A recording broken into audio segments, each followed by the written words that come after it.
Oop is you/comparison adept 9322 edited for spelling and punctuation. Original posted 6 months ago in r/ada. I know how the title sounds, but please bear with me. Throwaway for obvious reasons. I, 24M / and my wife, 24 / recently had our daughter in July. She is the best thing to ever happen to my wife and I, and we couldn't be more thrilled to have our little bundle of joy. She recently got sick while staying with her grandparents, my in-laws, while my wife and I took a trip for work. For context, my in-laws are really big into LifeWave/X39. It's some patch that supposedly helps regrow stem cells by reflecting light rays back into your body, allowing your body to produce more stem cells to fight off diseases and sickness. If you ask me, it sounds like a snake oil and my wife agrees, calling it a pyramid scheme. The only way to get said patches is by spending well over $1,000, and then you're tasked with selling the patches yourself. It's essentially some multi-level marketing product, where the more patches you sell, the more money you make. Falling right in line with my wife's comparison to a pyramid scheme, but MLMs are somehow legal. Now, I've tried doing research on X39, and the only comments I've seen praise said product are brand new accounts never used before or after, or their entire profile is dedicated to shilling out for LifeWave/X39. In my own research, they appear to just be overpriced stickers. They contain no medication, no special UV rays or anything of the sort. They're literally just an overpriced sticker with an air bubble. But my wife and I have made it very clear that we wanted no part in X39, nor did we want our daughter to have it. Even if it's fake, we wanted no part in it, and on the off chance it did something, I didn't want our daughter to be used as air lab rat or guinea pig. Now, before we left our daughter with my in-laws, we provided them with some infant medication, just in case she got sick. Can never be too safe, you know? Well, we returned home from the work trip early because our daughter wasn't getting any better, so we picked her up and went home. We were going to give her a bath, and in the process of taking her jacket off, we found an X39 patch on her arm. Upon finding it, we immediately called her parents and demanded to know why she had a patch on her. Her parents tried saying that it's safe for baby. We even ordered the ones for ages 7 and younger. And that it's practically medication.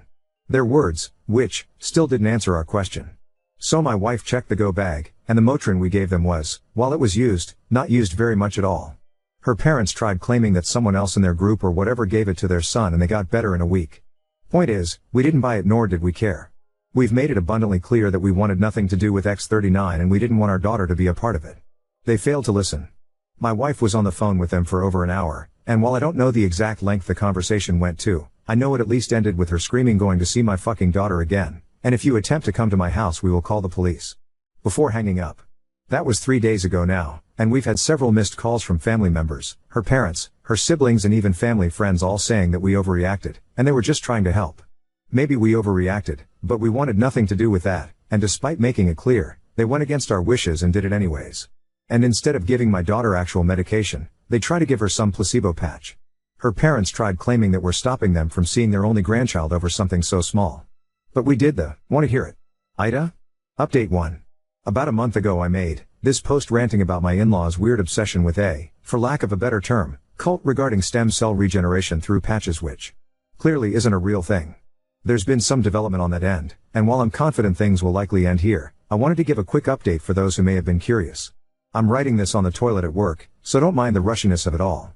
After my wife essentially cut tied with them and we all received a million phone calls and text messages from family and friends, things quieted down for about a week or two. We started having my sister watch our daughter instead, when we had to work. We haven't had another out-of-trip town since the initial post, however. Through those couple of weeks we never really heard anything beyond a couple of supposed shit-talking posts on Facebook bitching about us, but I can't seem to find the posts. We thought things were, probably, hopefully, going to end there, but boy were we wrong. And this is quite the jump from the last post. My wife and I were visited by CPS about 2 weeks ago or so, after they received concerning calls about supposed child abuse and negligence within the household. Of course, nothing like that happened and the caseworker was very quick to see that. We had asked to report her, and while she couldn't say, we had a suspicion it was from her parents. We were completely helpful and cooperative with the caseworker, and after she left that night, my wife called her mom up and asked her if she's the one who called CPS. Surprisingly, her mother took full accountability, but, not so surprisingly, tried to spin it around in her favor, claiming that she did it for our own good because our daughter was sick and she wasn't getting any better when she was there, so clearly we were doing something awful as parents. Kids get sick, it happens. But they're also extreme anti-vaxxers. Not just COVID, I mean everything. From even as something as trivial as the flu shot. Yet, they're willing to shill out thousands of dollars for some supposed stem cell regeneration sticker. The fucking hypocrisy and irony in their bullshit is unmatched. My wife didn't really know how to react to that, so she basically told her mom to go fuck herself, and she wants nothing to do with her again. I know I saw a few comments on the last post saying maybe we shouldn't have cut them out entirely, but now I'm starting to question why we didn't cut them out years ago, before our daughter was even a thought in our heads. About a week after the first audit, my mother-in-law showed up to our house on my day off while my wife was at work, and essentially demanded to see our daughter, forcing her way into our home by pushing past my arm. When I told her to get the hell out of my house, she had no business matching in here like that. She essentially told me that I'm unfit to be a parent because I'm depriving my daughter of help she desperately needed because she's clearly a very sick child. My daughter is perfectly healthy right now, and in fact, has had no stiffy nose and no high temperature, nothing. I told my mill straight up that she was batshit insane. I went off on her about how she lied to us, went against our wishes, had the audacity to call and lie to CPS, and then show up at our house unannounced/uninvited, and march herself inside, as well as everything about her X39/life wave bullshit. We argued there for a while, before I finally got so fed up, I told her to leave my house before I call the police. She stormed out of the house, and in true Karen fashion, said this isn't over. Before slamming my door, I immediately called my wife who was of course, irate. The following morning, we filed a restraining order at the courthouse from her mom and dad, because they're clearly not in their right mindset. The caseworker had to outie us a few more times as per their guidelines over the past 2 weeks, and yesterday was her last day where she informed us that we're doing good and she's sorry for the trouble they caused.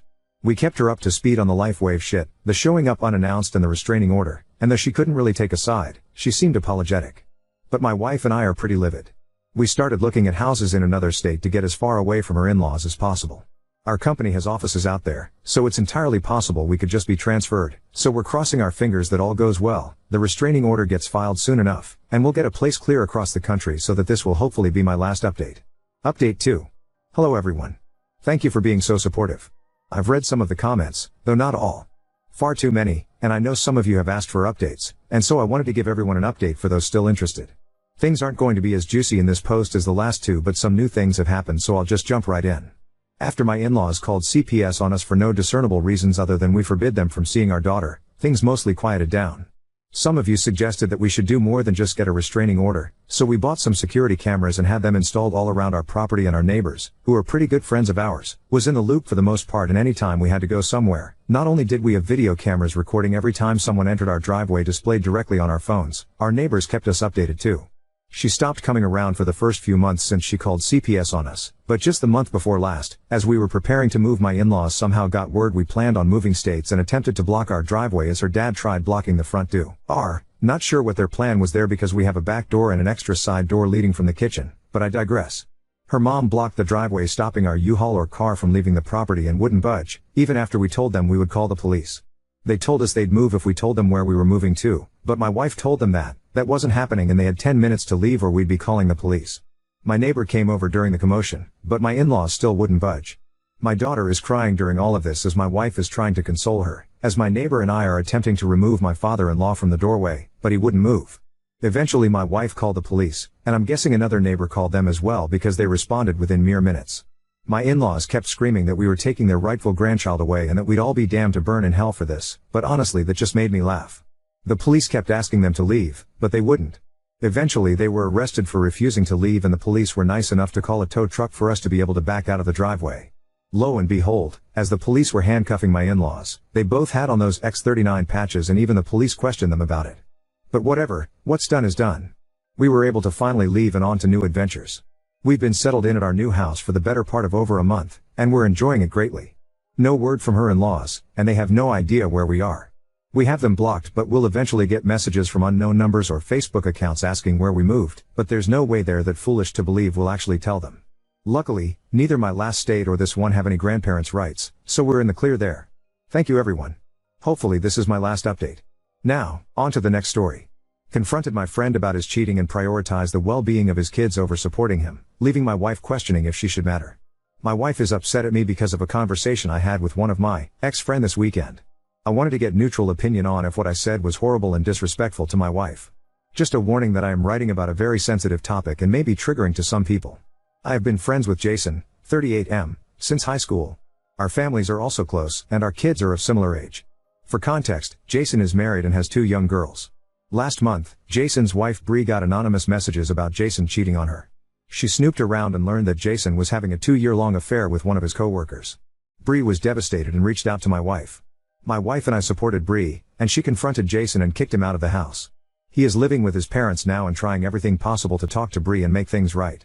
I was faced with a tough decision but decided to be there for Bree and kids and cut contact with Jason. He has been messaging me and trying to talk to me since then. Last week, his mom reached out to me and told me that Jason has not been doing well and having panic attacks and wanted to talk to me. I was reluctant, and despite my wife's protest, I decided to talk to him. He came to my house on Friday evening. My wife did not want to see him and stayed in our bedroom along with the kids. Jason was very apologetic and started telling me how he is so angry at himself, and how he broke up with his AP in order to make things right with his wife. He told me that he is also planning to leave his job and would do anything to get back with Bree and see the kids. He wanted me to talk to Bree so that he can at least discuss the situation and they can work on their marriage. I have never seen him cry and it was just horrible. Ted complaining about how Bree has been ignoring him for the last several years and they were having problems and that led him to make such a horrible mistake. I know it's not my place, but I completely lost it on him and told him to stop blaming Bree. If he had problem with her, she should have worked with her to solve it. Cheating on her is the worst thing he could have done to her, and he has no idea how hurt Bree is due to all this. I told him that he not only hurt Bree, but also fucked up his kids' lives. They did not do anything wrong and now have to suffer due to his selfish behavior. I told him that I know that husbands and wives may have problems, but his actions are punishing his kids, and their lives will never be the same after this. I told him that I am angrier at him that he destroyed his girls' lives, and he is a monster if he did not think of them before cheating on his wife. We both argued for a while and eventually, I told him that I cannot help him in this situation, and we will stand in Bree's corner and make sure she and the kids are taken care of. He left after that. My wife was appreciative that I did not support Jason and did not let him blame Bree for his horrible actions. Before sleeping, my wife asked me why I focused on telling Jason that he should have not cheated because of the kids. She said that Bree's life is also destroyed, and she is never going to emotionally or financially recover from this for a long time. She feels that the kids are collateral damage, but Bree should be the reason why Jason should not have cheated. I told my wife that from my perspective, I feel worse for the kids because they had such a nice stable home and Jason fucked it up for everyone. My wife told me that she knows I would never cheat on her, but if I was tempted to cheat, would I stop myself because I love her, or would it be because of our kids? We also have 2 girls. I told her that the main reason I would not do it is because I have morals, but if I was playing her game, I will stop myself because I would never want my daughters to go through this horrible situation. My wife was upset at the answer because she feels that she should be the number one reason why I would not cheat. I understand her point and I love her very much. However, I really want my daughters to have a wonderful perfect life with 2 loving parents, and that would be the main reason I would never do anything to sabotage it. Am I the because I prioritize my daughter's happiness over the love towards my wife? Is that a normal thing to do, or my wife is right, and she should always be my number one priority? This has always been a big debate. Are the kids the number one priority or is the spouse the number one priority?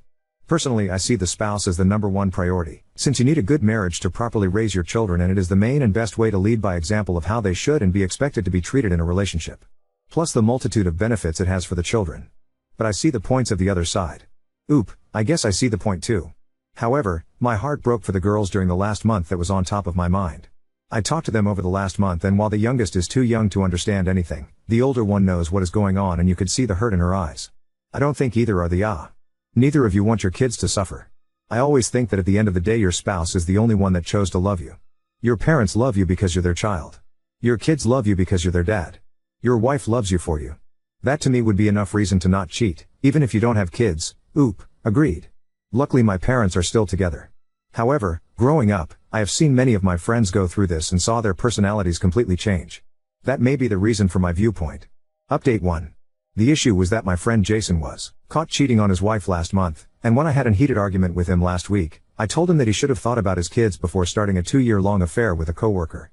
My wife heard the conversation and was upset that his wife Bree was the one who was wrong the most, and I should not have told him that his kids should be the number one reason he should have not cheated. I agree with all of you who said that the comments I made were horrible, but it was just an emotional week, and not sure I am thinking about things right. The night I posted here, I had a very long conversation with my wife. I apologized to her for telling her that our daughter's happiness would be the main reason why I would never do anything to hurt our family.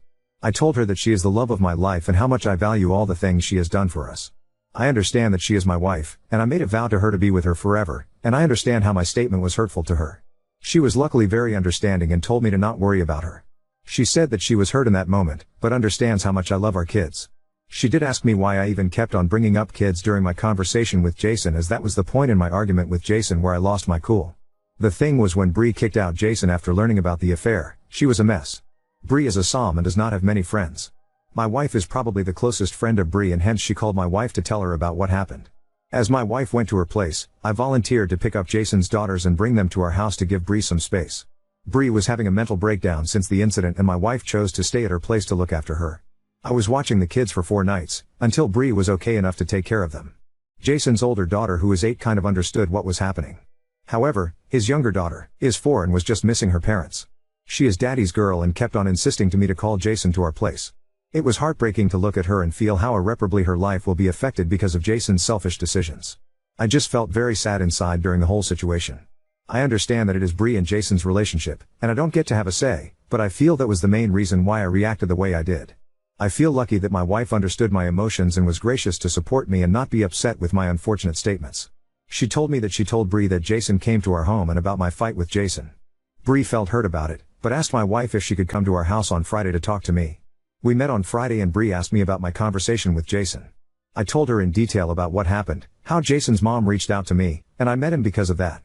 I told him about how Jason told me he broke up with his AP and was going to leave his job to be far away from that situation. Bree asked me about our fight and why I said things about the kids. I again was honest with her about what I felt. I apologized to her for having opinions as it was their relationship, but I just said those things in the heat of the moment. Bree asked my wife and me if we think Jason can change, as she is also very worried about the kids and the impact on them.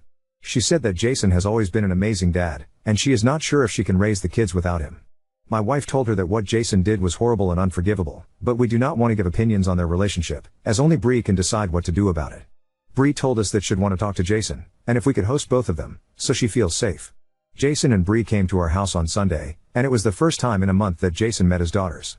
It was a very surreal moment to see how emotional he got after seeing them. I don't care what all of you say, but I know that I will never jeopardize my family because I would never want to be in Jason's shoes and how broken he looked when he had to face his daughters. There were a lot of tears all around. Bree and Jason discussed things privately. From the gist I got later, Jason apologized a lot to Bree and told her he would do anything to make things right. He told her that he has already put a 14-day notice at his workplace and vowed to never see or talk to his AP again. He told her that she could have access to his phone, and he will not take a job where he has to travel for work or stay away from her overnight. All he asked was for a chance to go for marriage counseling and work on things.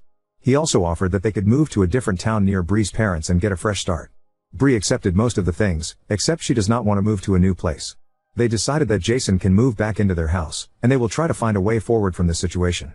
They both thanked us for mediating between them, and Jason also apologized to me for all the drama and told me that he will do everything possible to heal his marriage, and make sure his daughters are taken care of. It all seemed like a good outcome on surface, but my wife feels that my comments about their daughters may have guilted Bree into taking Jason back. I really did not intend to meddle in their relationship, and I know that they have a long rocky road ahead if they want to recover from this situation. I just hope that they find the strength in doing that.